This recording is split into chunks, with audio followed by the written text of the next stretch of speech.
Bismillahirrahmanirrahim. Assalamualaikum warahmatullahi wabarakatuh. Alhamdulillah wassalatu wassalamu ala Rasulillah wa ala alihi wa sahbihi wa man wala amma ba'du.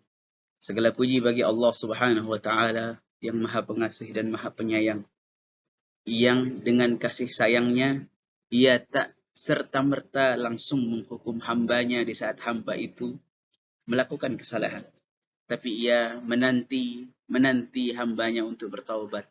Dan bahkan dalam penantian itu, ia terus memberikan kucuran kebaikan dan kebaikan kepada hambanya tersebut. Salawat dan salam senantiasa kita haturkan kepada Nabi Muhammad sallallahu alaihi wasallam. Ketika ia disakiti, ia tak mengkutuk dan melaknat, tetapi ia justru mendoakan, tersenyum dan berbuat baik kepada orang tersebut.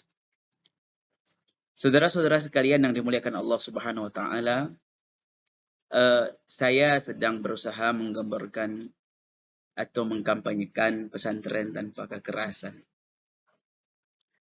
ataupun pesantren tanpa hukuman kekerasan, yang sebagian orang tidak setuju, dan boleh-boleh saja setuju atau tidak, itu boleh-boleh saja, karena itu adalah hanya ijtihad ataupun hanya metode sahaja di dalam mendidik. Yang penting tujuan pendidikan itu tercapai, yaitu menciptakan santri-santri yang beradab, yang berilmu, yang memiliki karakter dan kepribadian yang mulia sebagaimana dihajatkan oleh kita semuanya, oleh pondok dan oleh wali-wali santri sekalian.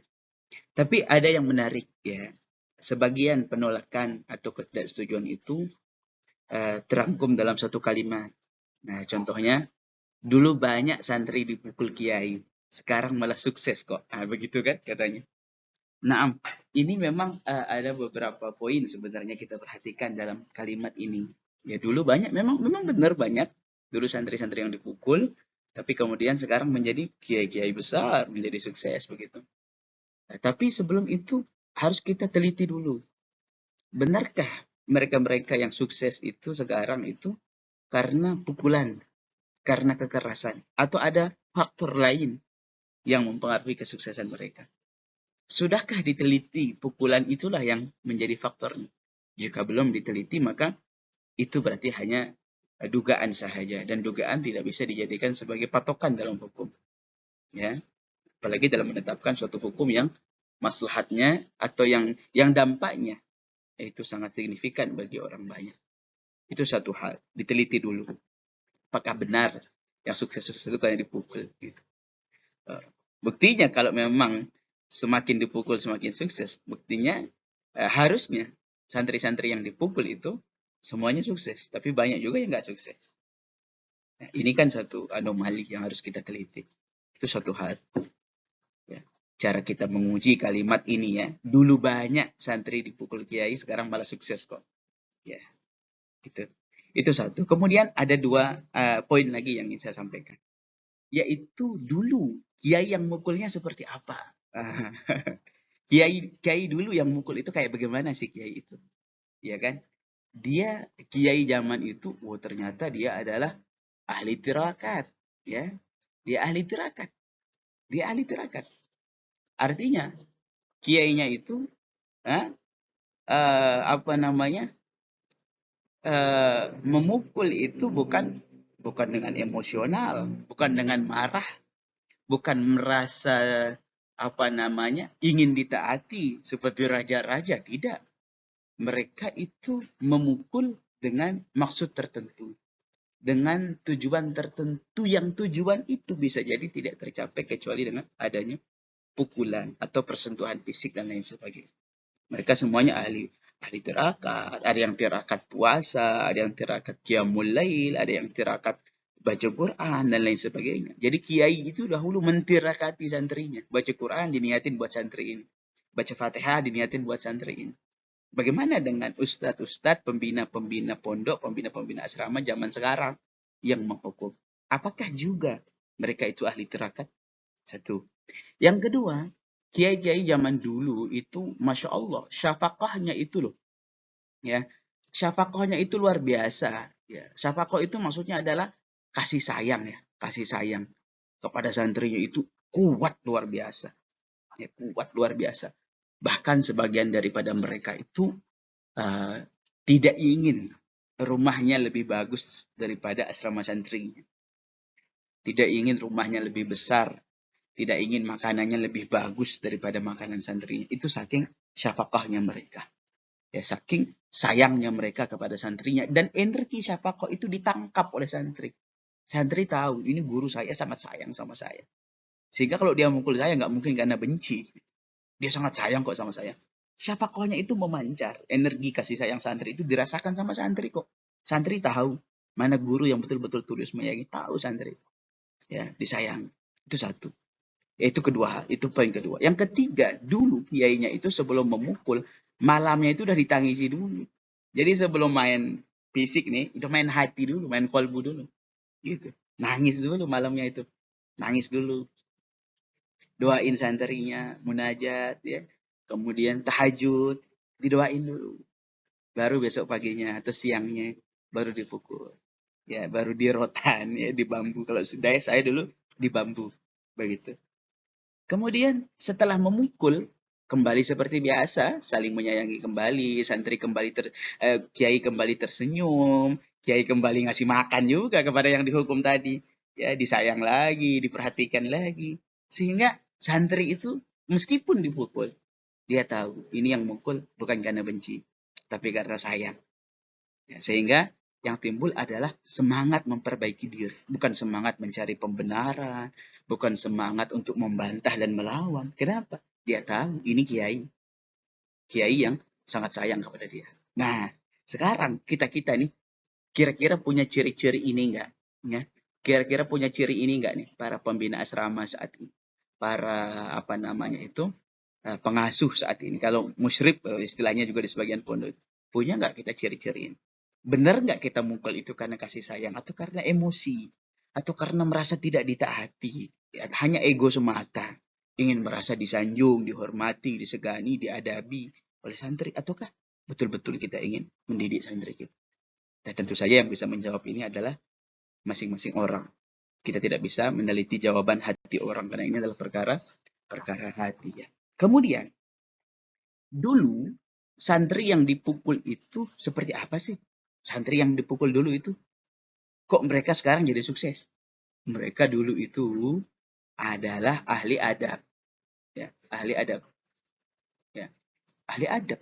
Jadi sebelum dipukul mereka dididik adab dulu sama kiai-kiai, ya, dididik adab dulu, sehingga mereka tahu adabnya itu adalah ketika melakukan kesalahan yang mendapatkan hukuman, ataupun kalau kiai itu menghukum, guru itu menghukum, diterima saja. Maka tidak akan membantah. Ketika santri itu dipukul dan tidak membantah, maka nanti yang timbul adalah perubahan, kebaikan. Tapi kalau santri ini belum mengerti adab terus dihukum, maka yang timbul apa? Perlawanan. Ya. Justru ya, keinginan kita untuk mengubahnya menjadi lebih baik tidak akan tercapai. Kenapa? Karena belum diajarkan adab. Banyak sekarang ya. Atau di beberapa tempat lah.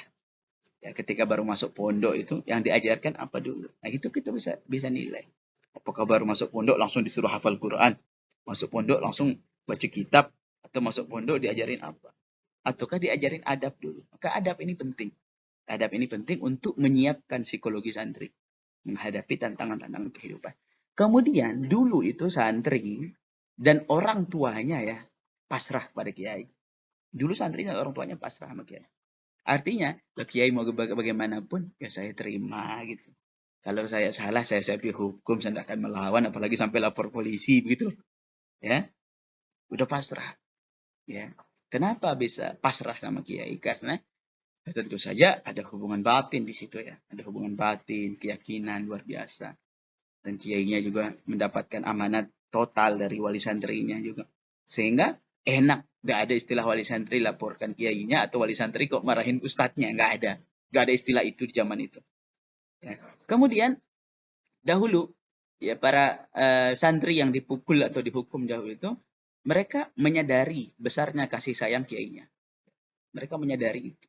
Artinya apa? Artinya adalah ya seperti saya bilang tadi, ketika kiai itu memiliki syafaqah, pembina asrama itu memiliki kasih sayang yang besar kepada muridnya, kepada santrinya, itu memancar. Itu seperti istilahnya itu apa? Sinyal itu, seperti antena sinyal itu.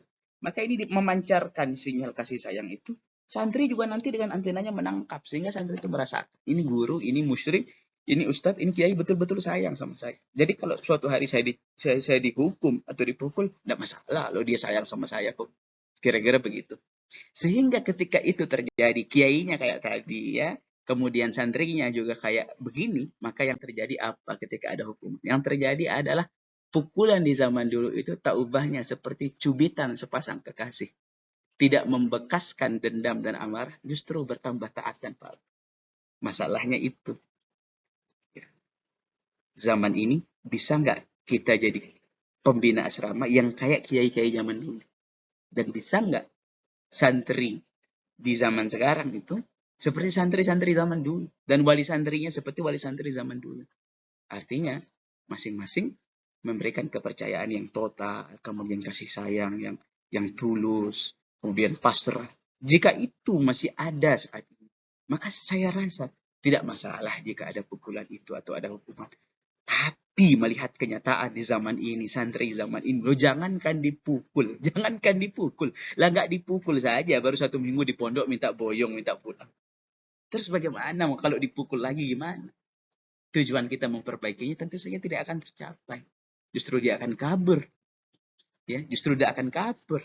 Padahal Nabi SAW mengatakan basyiru walatunafiru. Ayo motivasi, kasih kabar gembira. Jangan takut-takuti, jangan bikin dia kabur, jangan bikin dia lari. Ya, jangan bikin dia lari. Ya, makanya menurut hemat saya saat ini ada cara lain selain memukul untuk mengubah santri yang lebih efektif, yang lebih tepat. Ya, yang lebih tepat. Ya, tentu saja tetap dengan memperbaiki pribadi musyriknya, pembinanya, kiainya, ustadznya, sampai memiliki ciri-ciri seperti yang telah saya katakan tadi sebelum ini. Ya. Kemudian berusaha menanamkan adab, akhlak, dan kepasrahan di hati wali murid dan hati santri, sehingga seandainya terpaksa ada hukuman atau pukulan, seandainya terpaksa ada itu, maka yang ada akan bertambah taat, bertambah patuh, bertambah baik. Bukan mengingkari, bukan membangkang, malah justru kadang habis dihukum malah kabur. Na'udzubillahi min dzalik. Kira-kira ini pandangan saya, tentu saja Anda boleh setuju, boleh juga tidak. Tapi mudah-mudahan mau setuju mau tidak, Allah membimbing kita. Mudah-mudahan Allah membimbing kita, terutama yang jadi para pengasuh pondok. Mudah-mudahan dibimbing semuanya hatinya seperti hati Rasulullah SAW yang sayang kepada umat, apalagi kepada santri yang mendatanginya untuk belajar.